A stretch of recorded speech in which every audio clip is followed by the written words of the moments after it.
और इसी बीच आपको सीधे लेकर चलते हैं दिल्ली, जहां पर डिप्टी सीएम मनीष सिसोदिया एक प्रेस कॉन्फ्रेंस कर रहे हैं। सामान्य गूगल में करोड़ों के बहे रंग, स्कूल रह गए बदरंग, ये भी इंटरनेट पे ऐसे ही गूगल करने से पढ़ने को मिल जाएगी। UP primary school serve student roti with salt for nutritious mid day मील।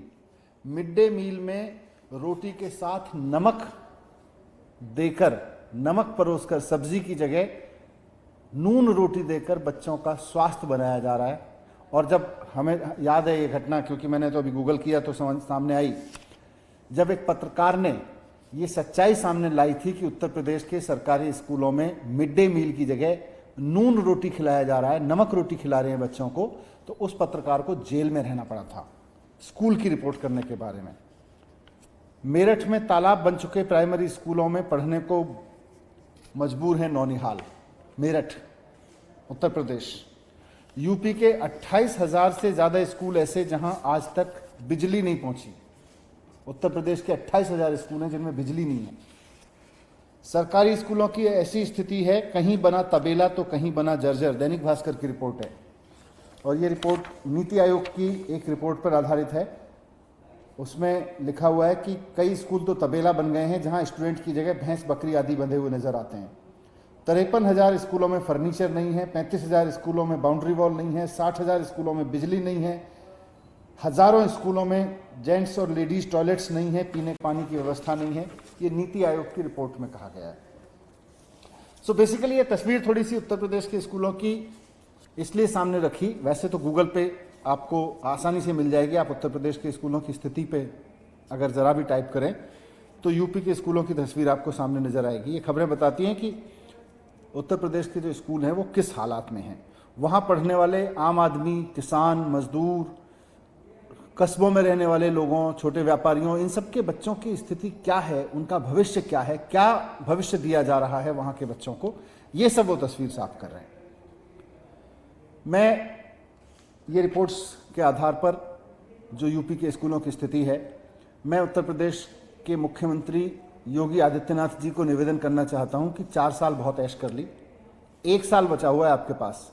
या तो आप उत्तर प्रदेश के स्कूलों की हालत ठीक कर दीजिए, उनकी इस तस्वीर को बदल दीजिए, नहीं तो 1 साल बाद जनता उत्तर प्रदेश की राजनीति बदल देगी और 1 साल बाद वहां आम आदमी पार्टी की सरकार बनेगी तो सरकार सरकारी स्कूलों को ठीक करके दिखाएगी। ये मैं आज आपको कहना चाहता हूं। कल जब मुख्यमंत्री अरविंद केजरीवाल जी ने उत्तर प्रदेश में चुनाव लड़ने का ऐलान किया, विधानसभा चुनाव लड़ने का ऐलान किया, तो उत्तर प्रदेश सरकार के कई मंत्री अचानक सामने आए। अच्छी बात है कि उन्होंने स्कूल कॉलेजेस के बारे में बात की, उन्होंने अस्पतालों के बारे में बात की। पहली बार उनके मुंह से स्कूल शब्द सुनना अच्छा लगा, स्कूल की बात सुनना अच्छा लगा। उन्होंने बहस की चुनौती दी। उन्होंने कहा कि हम दिल्ली के स्कूल मॉडल पर बहस करने को तैयार हैं।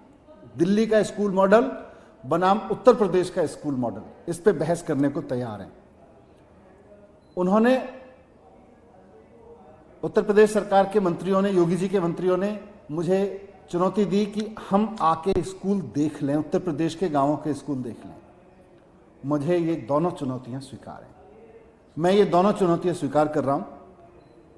मैं उत्तर प्रदेश के उन मंत्रियों को, सिद्धार्थ नाथ सिंह जी उत्तर प्रदेश के शिक्षा मंत्री जी भी हैं और कई और मंत्री हैं जिन्होंने चुनौती दी,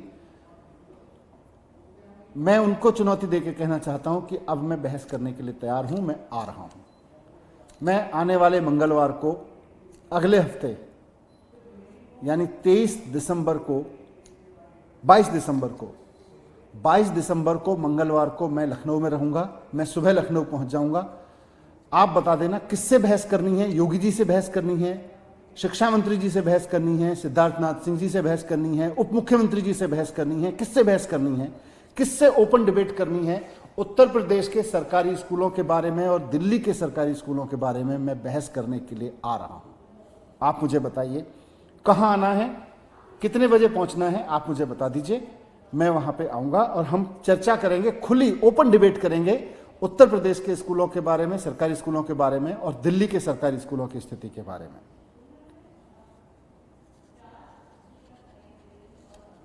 थोड़ा सा वहाँ की स्कूलों की स्थिति पे, वहाँ की पढ़ाई पे चर्चा करेंगे, तो मैं सोचता हूँ कि दिल्ली की स्थिति के बारे में भी मैं थोड़ा सा अवगत करा दूँ कि दिल्ली के स्कूलों में हमने क्या काम किया है, ताकि आपको भी सनद रहे कि दिल्ली के स्कूलों में क्या काम किया गया है। दिल्ली का जो स्कूलों का मॉडल है, आपको पता होगा कि पिछले 5 साल से दिल्ली में दिल्ली सरकार सरकारी स्कूलों पर, एजुकेशन पर दिल्ली के कुल बजट का 25% खर्च करती रही है। यह देश में पहली बार ऐसा हुआ है कि कोई सरकार लगातार 5 साल से कुल बजट का 25% एजुकेशन पे खर्च कर रही है। 5 साल पहले जो मैंने अभी आपको फोटो दिखाए, हमारे बहुत से दिल्ली के बहुत सारे स्कूलों की जर्जर हालत थी, उनको बदला है, उनकी बिल्डिंग्स ठीक की हैं, सरकारी स्कूल के टीचर्स को सुविधाएं दी हैं, उनको सम्मान दिया है, उनको सरकारी स्कूल के टीचर्स को, सरकारी स्कूल के प्रिंसिपल्स को फिनलैंड में,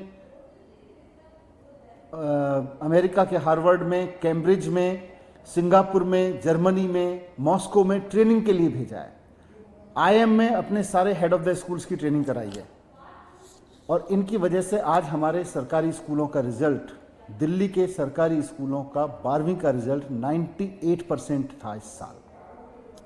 हमारे बहुत सारे स्कूल ऐसे हैं जहां 80 बच्चे थे 12वीं क्लास में, उसमें से किसी में 22 बच्चे, किसी में 25 बच्चे, किसी में 30 बच्चे, किसी में 33 बच्चे गरीब आम परिवारों के बच्चे जिन्होंने नीट क्लियर किया है। एक एक स्कूल से 30-30, 35-35 बच्चों ने, 25 बच्चों ने नीट का एग्ज़ाम क्लियर किया है इस बार। हमारे स्कूल ऐसे भी हैं जहां एक बच्चे ने, एक स्कूल से 5 बच्चों ने आईआईटी किया है। 2, 3, 4 एक बच्चे वाले बहुत हैं, आईआईटी की बात कर रहा हूं मैं, जिन्होंने आईआईटी ज्वाइन किया है। एक ही स्कूल से 5 बच्चे आईआईटी करें, ये अपने आप में। मैं उत्तर प्रदेश के शिक्षा मंत्री जी को, मैं उत्तर प्रदेश के उन तमाम मंत्रियों को जिन्होंने कल बहस की चुनौती दी थी, मैं कहना चाहता हूं कि आपके एजुकेशन मॉडल पर और दिल्ली के एजुकेशन मॉडल पर, दिल्ली के सरकारी स्कूलों के मॉडल पर, उत्तर प्रदेश के सरकारी स्कूलों के मॉडल पर खुली बहस हो जाए। आप बता दीजिए, मैं मंगलवार को आने वाले 22 दिसंबर को लखनऊ में आ रहा हूं, बहस के लिए आ रहा हूं। आप जगह बता दीजिए, आप टाइम बता दीजिए, मैं वहां पहुंच जाऊंगा और खुल के चर्चा करते हैं। अच्छी बात है, एजुकेशन पे चर्चा होनी चाहिए। आपने बहस की चुनौती दी है, बस एक ही रिक्वेस्ट है, मुकर मत जाना, आप पीछे मत हट जाना। आपने बहस की चुनौती दी है, इस देश में शिक्षा पे बहस होनी चाहिए, बहस से, चुनौती से पीछे मत हट जाना। अब आप, ये मैं कहना चाहता हूं। दूसरा, तो दिल्ली के डिप्टी सीएम मनीष सिसोदिया को आप सुन रहे थे। वो खुली चुनौती उत्तर प्रदेश सरकार को देते नजर आए कि शिक्षा व्यवस्था कितनी बदहाल उत्तर प्रदेश में है, इसको वो चैलेंज करते हैं और दिल्ली की शिक्षा व्यवस्था से वो तुलना करने के लिए तैयार हैं, चर्चा करने के लिए तैयार हैं, ओपन डिबेट के लिए तैयार हैं।